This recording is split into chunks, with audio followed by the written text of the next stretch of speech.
signing today. With a quiet bill signing, Governor Mills created a new commission on school construction. I think we've seen in recent years a great disparity among communities. We'll have 120 students here this year, pre-K to 5. The CBS 13 I-Team recently surveyed every school district in Maine.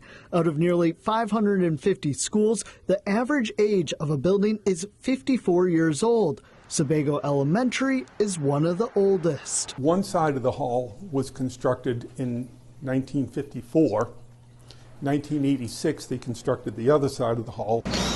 But only a sliver of districts get special funding to pay for needed overhauls. RSU 10 is one district that lucked out. So taxpayers in your district not footing any of this bill? No. How huge is that? That is absolutely huge. During the last rating cycle for Maine's major capital school construction program, 74 schools were identified as priorities for repair or replacement. Just 9 projects were approved for funding. Because it's a priority list and limited funding.